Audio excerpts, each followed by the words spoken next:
morning, good afternoon, good evening, and welcome back to my Mars base.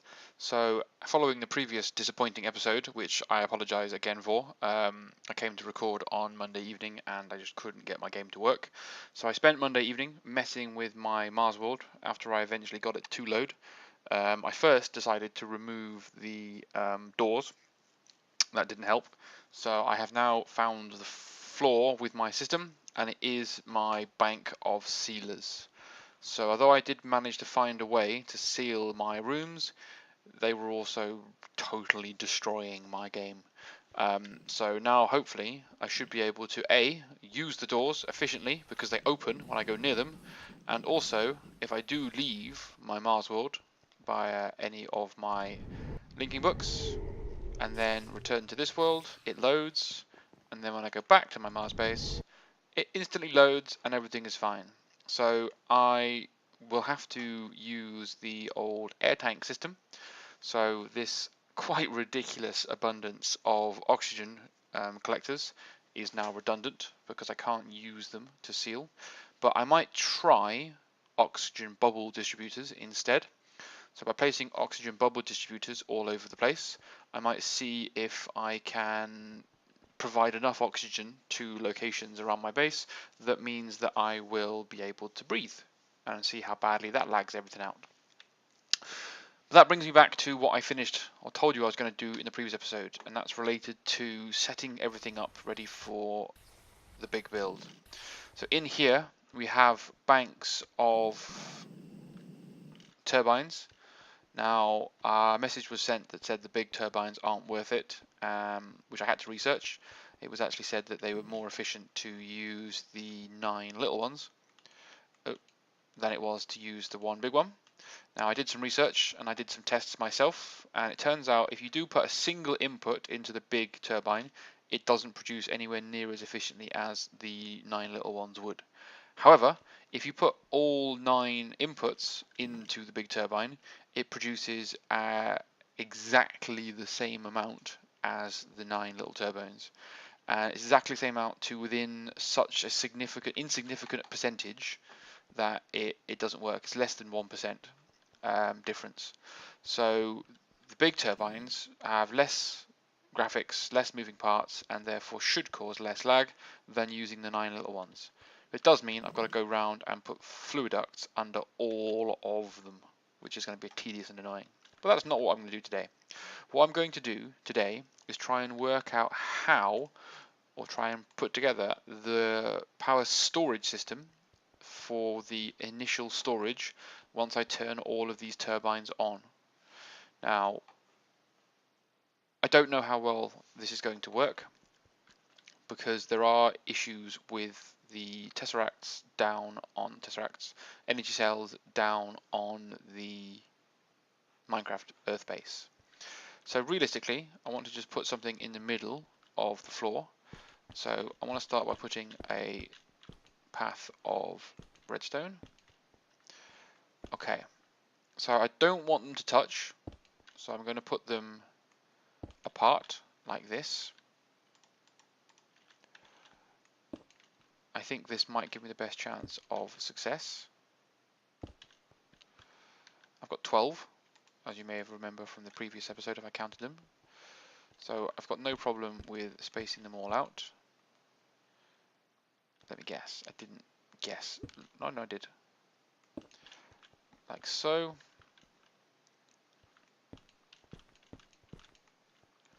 Put one more on there. Oh crap, 4 more. Might not have enough space for this then. I might have to halve it, might do 6 and then do 6 somewhere else. No, okay, there we go. Okay. So obviously, with each of these, get them all facing the same way. We need to make sure that we have the inputs and outputs configured correctly. Now I forget which way around it is, which is helpful.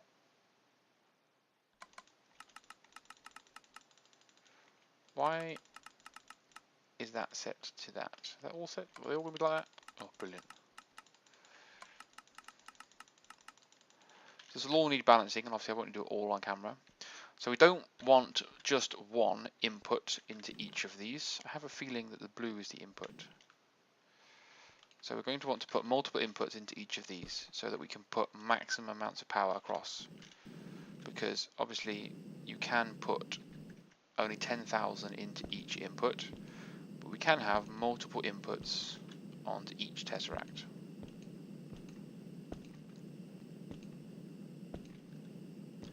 Okay.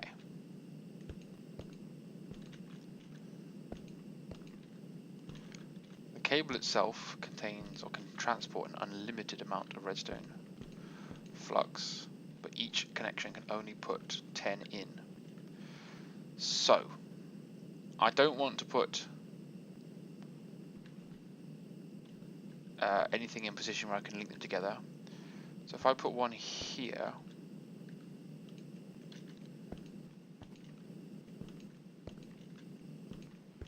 that should mean that I can put 20,000. When I've set it up properly, I should be able to put 20,000 into each tesseract. Damn it, they're not even tesseracts. Is it just a one button to click it? No, it's going to be tedious and annoying. Okay. Some more.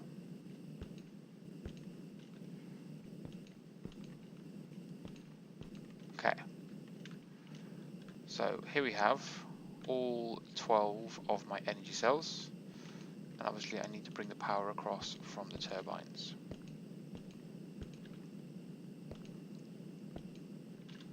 I like to do it symmetrically because that's cool. So that goes into the middle, splits it out nicely, and then obviously we can extract from the bottom as we need to.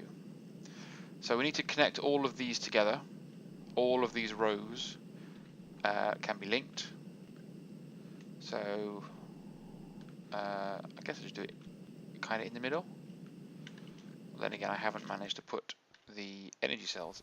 Oh crap, door works now. Too efficient. Turbines don't quite match the middle, do they? They're a bit uneven. It doesn't really matter. So we'll go across this one.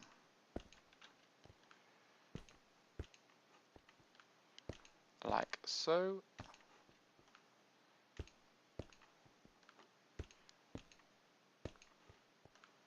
Okay.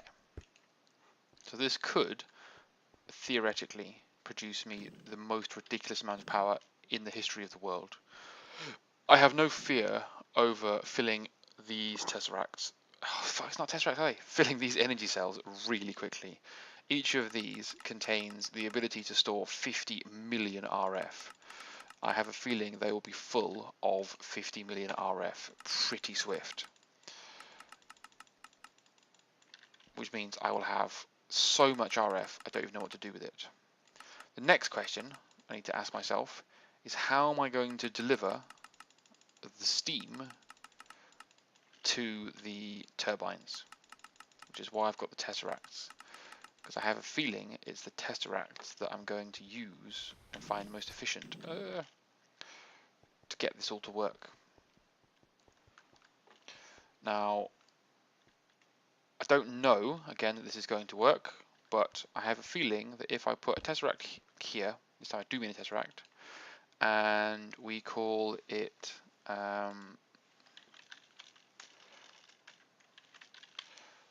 steam. There's no clever number for steam, is there? So we'll call it steam. No clever number for steam. Steam at 9, as in cloud 9. Okay. So we need to make this receiving fluid,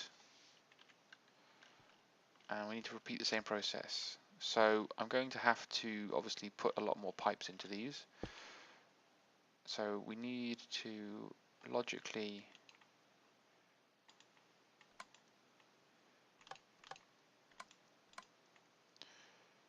receive fluid, that will connect to that one. No, it needs to be steam. Receive only. And then the final one is here. Again, steam, Correct. Receive only. Okay, so these are all set up to receive steam. Hopefully. Now probably what I should do is just test the system with the first bank of turbines and ignore the rest. That's probably going to be a better idea, isn't it? Bugger. We only need one input steam. I don't think there is going to be much problem with that. Okay, so that's a successful, hopefully, battery bank for now as a test. Probably won't work and it'll probably glitch out and cause me all sorts of problems, but it should be a good or successful, useful proof of concept. So I will fall through here and just spend the last sort of couple of minutes seeing if I've got a bubble distributor. I have. So we'll need to use these test tracks later on. So if we connect in this bubble distributor to the oxygen system as such, and we can see how much of a bubble it produces. It's not currently producing a particularly large bubble, but that bubble is going to expand. Come on, bubble, catch up. So I'm in the bubble, I can breathe. It's using only 160 per second, which is not very much. It appears to be a little bit maybe laggy, not quite sure. Not going to say that it is going to cause me as much of a problem as the sealer did, because it shouldn't interfere with certain things. Certainly won't be trying to load blocks and load chunks and load all sorts of things like the sealer does, but that seems like the maximum range of a bubble. So I can stand now and work at my, can I take my oxygen away? If I go over here, it goes, oh, you idiot. Yeah, fair enough. The bubble distributor is working just fine. Good stuff. So yeah, I'll play with that a little bit, I guess.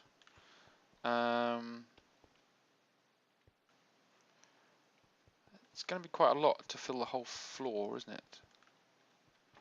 Probably quite a lot more than I need it to be. Oops. What if I put one? Ooh, hello. Apparently I haven't completed the oxygen pipe. That seems unwise.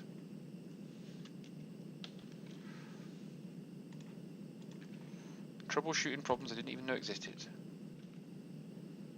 So we could, and by we I mean I, could put a bubble distributor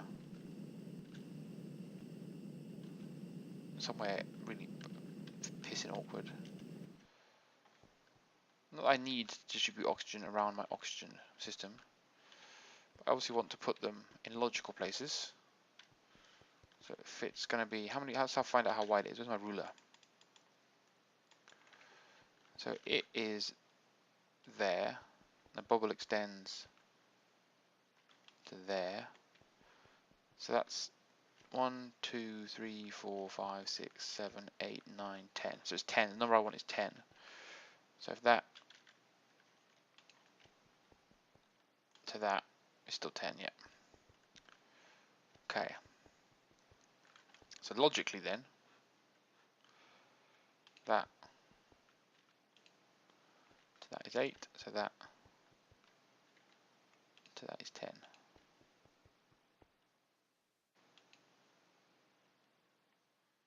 So we want to put another one there. 1, 2, 3, 4, 5, 6, 7, 8. What the fuck? 1, 2, 3, 4, 5, 6, 7, 8, 9. Yeah, that'll do. Okay. We spin it around. Power is going to be pretty easy to come by. Boom. And then we just need to take an oxygen pipe out of here.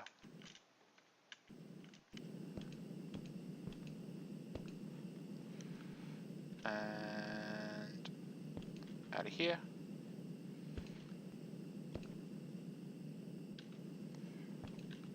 I could probably make these portable, probably easier. What I mean by portable is obviously a couple of leaves and a collector next to a bubble distributor will probably be efficient. How many of these? These are collecting like 400, aren't they? 300 per second. These ones are out of power. Interesting. How have I just killed your power off?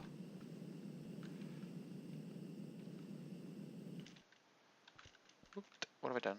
You're on power. You're powered. You're not powered. You're not powered. You're not powered. And you're not powered. So I take you away and put you back. Are you all not powered again? Yeah, this was a crazy brain fart. So that lines up perfectly. Give me another bubble of space. So that's what I could do. We'll have to see how again that affects the loading, etc. every time I spawn in. But we can pop some bubbles up. Also, this bubble affects the floor below as well, obviously conveniently. So yeah, we're in a bubble again down here, and a bubble again over here. So we can make some bubbles. That's easy enough.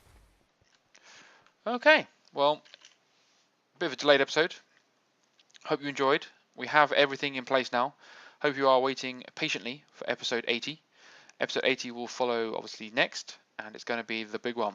We're going to build something a bit crazy, and hopefully we're going to get some interesting things happening when we turn it on.